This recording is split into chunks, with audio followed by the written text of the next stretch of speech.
Welcome to another edition of Ask the Beer Guy. This is your host, Jon Griffin, the beer drinking professor. Welcome back to episode number 2 of the Ask the Beer Guy podcast. I'm your humble host, Professor Jon Griffin. Ask the Beer Guy. I teach at University of Nevada, Las Vegas, the beers class. And I welcome you if it's your first time, and if it's your second time, I hope you enjoy this just as well. What we're going to talk about this week is the usual. I'm going to discuss some news. I have a couple funny articles, a couple serious articles. I talk about barley in the geek session, so you can understand how barley and malting affect your beer. And of course, I talk about what I've been drinking, and I'll give you a hint. It has a Las Vegas connection, and it relates to Uinta Brewing Company. So that's your quiz of the day. Find out what in Las Vegas, in the beer world, relates to Uinta Brewing. If you already know the answer and you don't have to look it up, you're cheating. If you don't, please look up Uinta, and you can also look up Tenaya Creek Brewery.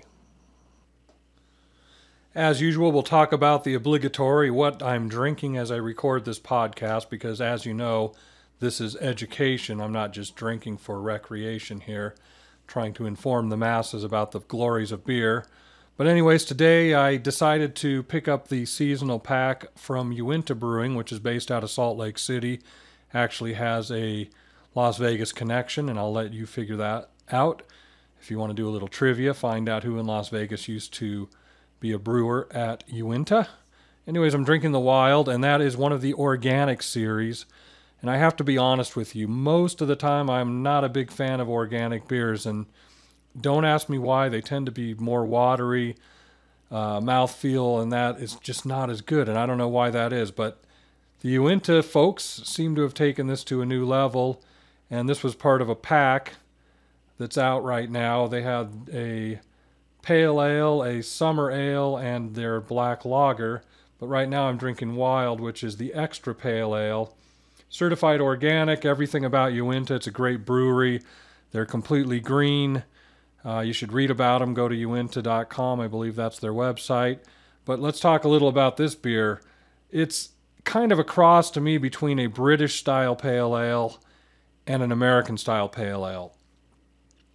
It's got a lot of citrusy hop, especially in the aroma, and a little bit in the flavor. I get a lot of grapefruit. I'm not sure what hops they're using. I'm assuming they're Cascade or one of the new hybrids based on that. But it's still got enough malt in it that it reminds me a little bit of a British. It's definitely more on the American side, hop-wise, but definitely has some British roots to it. I noticed that a lot of people that are reviewing this beer talk about it, saying it fades to a malty finish. To me, it does not. To me, it's pretty much balanced to the hop side for a good reason. It's not over-hop, but it's got the malt backbone, like I say, to hold it up, but it definitely finishes with a dry hoppiness as opposed to a dry yeasty fermentation. So if you know about that, you'll know what I'm talking about. If not, you need to drink a lot of beer, and you'll start to notice the difference. You know, there's German dry, like German lagers, which are basically fermented out, very little sugar left in it, and that's from the yeast that they use. And this is more of a herbal dry from the dry hopping. And dry hopping, if you're not sure what that means, it basically is after the beer is fermented, they'll transfer into another serving, or another vessel anyway, and they'll put hops inside it. So it's not fermenting with the hops. You basically get mostly the aroma out of it, although there's some studies now that are showing you do get a little bit of bitterness and flavor. But the main reason for dry hopping is to get that huge hop aroma. And in this case, it's definitely citrusy with a little bit of pine on it. And as far as this beer, I definitely, American Pale Ales, Sierra Nevada Pale Ale is probably my favorite. It's actually one of my Desert Island beers, which I'm going to get to next week. We'll talk about my Desert Island beers. But just as a preview, that's number 3 on my top 3 Desert Island beers, Sierra Nevada Pale Ale. I honestly would say that if there wasn't any, Wild would be up there. It's definitely a nice beer in the 40s out of 50. Not many flaws that I can taste. And every beer pretty much has some kind of flaw. I won't go into what I taste here. But It's a great beer. I highly recommend it. So that's about it for as far as what I'm drinking today. If you have any comments, please let me know if you like or don't like this beer. On to the strange news and beer news. We'll start with the strange and funny first. I came across an article in the New York Daily News about a Tennessee father who stabbed his son twice over a beer. Not just any beer, the last beer. Can you imagine? You're drinking with your friends or your parents or whatever. There's one beer left, and you decide to start fighting for it. And in the end, both of them go to jail. Only in Tennessee, probably only in the U.S. would something like this happen. Well, not really. I'm sure it happens all over the world. There's morons everywhere. But what happened was this guy named Timothy Crabtree and his son Brandon, they got into a fight. They were drinking all night. There was one beer left, and his son decided to start tackling him and wrestling with him to see who gets the last beer. And the father said that the only way he could get his son off of him was to grab the kitchen knife that was on the table, and he stabbed him in his leg twice. And then when his son realized he got stabbed, he had his brother drive him to the hospital. Both the guys had scratches to their face, and the father was charged with aggravated domestic assault, which is a felony, and his son was charged with misdemeanor domestic assault. So that goes to show you, if you're going to drink all night, make sure you have more beer than you can possibly drink. They were both free on bond, so don't worry, they're probably out drinking until their arraignment dates. If you listened last week, you know I had a little bit about SABMiller and their African brewing operations. But here's a story about SABMiller doubling their African beer operations. They decided to expand its African beer brand, Chibuku, into 10 different countries across the African continent. That's an opaque beer based on a traditional African recipe that used maize, or corn as we would call it, and or sorghum depending on local taste. The interesting thing about this is the way Chibuku is made. It's sold in 1-liter cartons. It's a low alcohol beer, but it ferments in the package. And the alcohol strength really depends. That's 0.5% ABV on day 1 up to 4% on day 5. And the shelf life on it's really short. It's got to be brewed and consumed locally, so it'll never be exported, and at least in the form that it's presently at.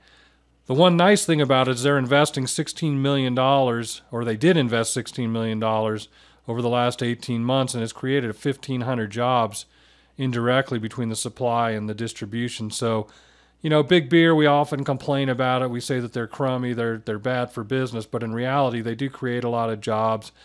They, in some cases, are somewhat innovative in some of the products that they can sell, even if they're not making a ton of money on them, because they've got other products that'll actually pay for those. If I'm ever in Africa, I guess I'll try one out. Because of its short shelf life, SABMiller decided to actually create a variant, a new variety of this beer that's a 3.5% alcohol by volume, and it's sold in PET packaging, or plastic bottles. And it's lightly carbonated, but it's pasteurized, so that means it's actually shelf stable, which means it can be distributed more than just locally, and it's also filtered. It's closer to a clear beer. So that's been brewed locally right now on a small commercial basis in Zambia for the past year, and they've just commissioned a larger plant, which is also going to mean more jobs. So if you happen to be in Africa or going to Africa and you try one out, let me know what you think about it. Okay, let's go on to the nanny state has gone wild. There's a new recall for beer tap handles. Who would have ever thought a beer tap handle would be recalled? Other than if you live in California, New York, or any of the other nanny states where you can't buy a large drink, you can't smoke anywhere, even in private. Even though I don't smoke, I don't believe in that. And next they're going to say you can't even drink in the privacy of your own home. Who knows? But anyways, there's a ceramic beer tap handle recall. And they say it can break during normal use, and it poses a laceration hazard to consumers. Okay, so you crank on that thing and you pull down on it so hard the thing breaks in half. Okay, I've never seen a ceramic beer tap handle that broke. Maybe it's possible, I don't know. It sounds like more nanny state BS to me. And I'm confirmed in that because the details say that there's 24,000 units out there, and They're made by Tap Handles Inc. Made in China is engraved on it, in case you happen to have one. But the thing that makes me wonder about the nanny state, incidents and injuries are none. So in other words, there's never been a reported case of one breaking. There's never been a report of an injury. But in their infinite wisdom, there is now a recall. So some poor sap has to send their handle back because the inspector's going to walk in and tell them you are no longer allowed to have that, and then deal with all that BS. But anyways, I'll give you the specifics on it in case you happen to be one of those that doesn't know how to use a tap handle and just cranks on the thing till it breaks. You need to go to taphandles.com/recall, get some more information. By the way, they were never sold to the public. They were only sold to breweries, so the chances of you having one, unless you're a brewer at a brewery, are pretty slim. But they were sold from November of 2002 until May of 2006. So if you happen to think your ceramic handle's in one of those, it's illegal to sell it, and it's probably illegal to buy it. So do yourself a favor and get a new one. Kind of reminds me of the old Rogue had to get rid of their glass because it had an American flag on it because some idiot decided that they had to turn them in because, oh my God, there's an American flag that's being used for commercial purposes. What about all those lapel pins the senators wear? And for me, that's the government idiocy of the week news. For all my Australian friends and those of you that are going to be in Australia for some reason in the next week or so, Sydney Craft Beer Week is coming, and I've been to Sydney back in 1988, and believe me, the beer scene's a lot better now than it was when I was there. We had Tui 4X, Foster's, Victoria Bitters or VB, and some other stuff. There was not much of a beer scene, just like most of the world there wasn't. But now that's all changed. And event director Joel Connolly said beer itself is a lot more interesting than people give it credit for. I have to agree 100%. For all you wine drinkers, well, I'm sorry to say beer is much more complex and pairs with food a lot better. I still have an ongoing bet with students in my class to find a food that you can't pair a beer with that you can pair a wine with. I can certainly find some foods that don't go well with wine and certainly do go well with beer. One episode will get into that. So there's my controversy for the day. But anyways, if you happen to be in Sydney from the 20th to the 28th, make sure you check out the Sydney Beer Craft Week that's going up. I'll give you a little info on it as well. There's a lot of free events, but there's some top picks like Food Flight. It's $104 US, but you get 8 beers with 5 courses of food. That's on October 24th. There's a beer, cheese, and chocolate event where local chocolatier, so that's some nice local chocolate. A dark chocolate cup filled with barrel-aged bourbon stout. You know, try filling a nice chocolate cup with wine. I guess it would work with port, but believe me, a barrel-aged bourbon stout's going to be a lot better. And once the beer's done, you can eat the cup. That's $82 US. And for the ladies, since they like what we call chick beers, the technical term in the brewing world, there's Barley's Angels. That's a life drawing class and craft beer class hosted by the Beer Diva. So there's craft beer and nude dudes. That ought to be interesting. Not for me personally, but for you ladies that want to check it out, I'm sure that that's going to be very interesting. There's also the Hair of the Dog Beer Breakfast that will be at 10 a.m. on October 20th, hosted by a troupe of beer jesters called the Beermen TV, and that's at the Union, wherever that is. They'll also have one of New Zealand's best, and actually one of the world's best brewers, Luke Nicholas from Epic Brewing. He's going to be there. He'll be at a few events, but the Epic Ale Stars for $42 is going to be on October 24th. And the Murray's Hoptoberfest dinner is the selection of the event coordinator for the best thing to go to. And there'll be favorite Australian breweries and their beers, and it's always amazing. October 25th, $92. So hopefully somebody can go there and let me know what it's like. And if you have a lot of money and want to fly me down there, I'll be happy to be your beer companion for a week and tell you everything you need to know about beer and probably things you don't want to know. We'll talk about the ingredient barley now. Barley is very important to most modern beers because barley has enzymes and some other special characteristics that other grains don't have. If you remember last week, we talked about the 4 ingredients in most modern beer, and that was hops, yeast, water, and barley. And of course, you can have wheat beers and rye beers and rice added, but those are usually adjuncts, and barley is needed to convert the complex sugars into simple sugars. But before barley can really be used, and there's a lot of different varieties, and that's not that important unless you want to really become a beer geek, before they can be converted into the sugar that the yeast eat, they have to go through a process called malting. Without the malting process, the yeast would not be able to ferment the beverage easily. Probably bacteria would take over because the yeast is trying too hard to eat these complex sugars, and the fermentation would be, probably pretty bad, maybe undrinkable. But malting, essentially, it imitates nature by activating enzymes which degrade protein and starch. In a simple form, the way malting begins is barley is brought in from the farmer to a malt house, and then the barley kernels, also called barley corns in Europe, are soaked or steeped in cold water. It's less than 55 degrees Fahrenheit. And, a few things determine how long the barley is steeped, but generally the process is done in 2 or 3 days.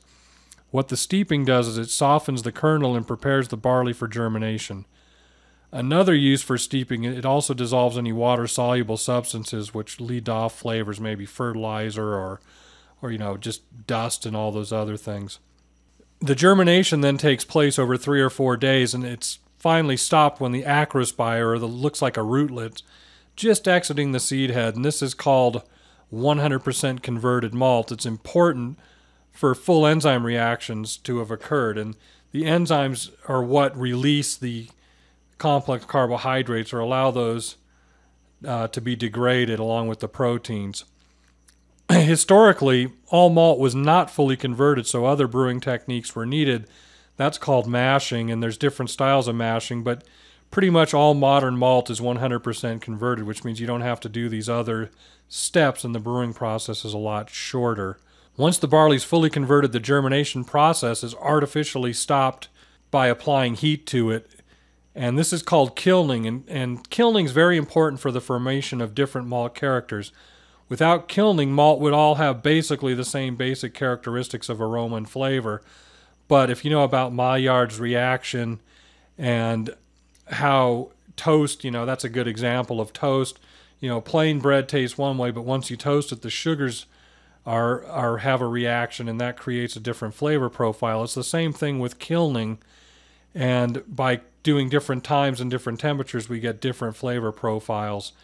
Anywhere from the dark chocolatey or coffee malts to the milder brown malts that are more caramelly flavored, or the biscuity flavored malts, and even the other malts that are less and less sweet, but they have other characteristics like toast, depending on if it's lightly toasted or dark toast. That's an easy way to recognize that. And we basically talk about 2 types of malt in the brewing world: base malts and specialty malts. Your base malts can be 100% of the beer. It would be like a lighter malt, usually Pilsner malt, pale ale malt. You might even have some what you call Vienna or Munich malt, which are used in Munich lagers or Vienna lagers, but generally they're very light colored malts. They might have a little bit of brown color to them. The specialty malts, on the other hand, can have just a very tiny bit, up to maybe 10, 15, at the high end 20%. And those are what give the characters of sweetness, chocolate, coffee, like I talked about. So that's the main thing you need to know about malt. I have more articles on AskTheBeerGuy.com that gets into more detail if you're interested in learning the different characteristics. But hopefully that answers some questions about what malt does in the beer. A final little piece that I'm going to start adding is some questions that people have sent me. And today we've got 2 questions that I'm going to answer. I actually have 5, but in case nobody sends me any, I'm going to just do 2 right now. But these questions were sent, and the first one asks about what is krausening. The answer to that is basically krausen is the very active part of the fermentation.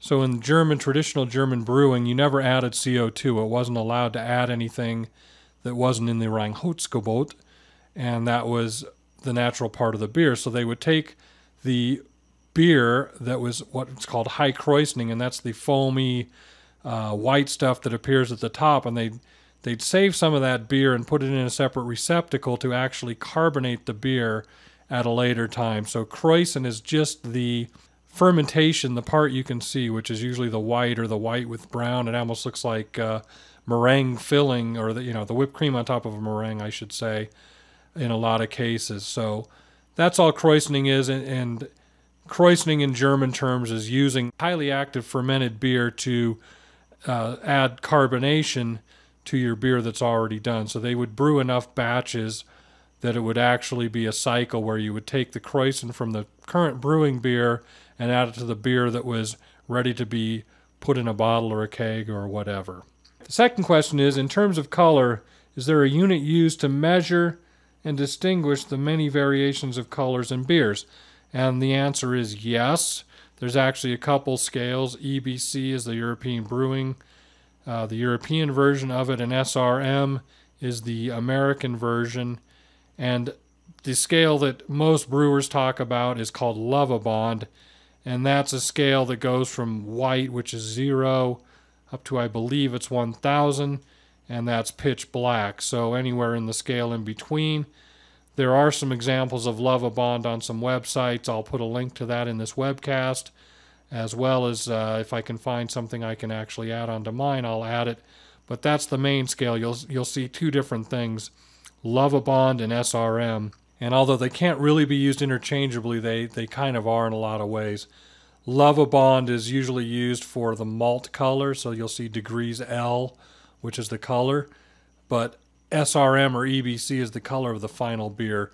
And just look on the resources if you're on askthebeerguy.com, and you'll find all the links to this podcast there. If you're listening on iTunes, make sure you go to askthebeerguy.com, look up episode 2 in podcasts, and I'll have the links for all the resources, including the news. Thank you for listening to this episode, and have a good week.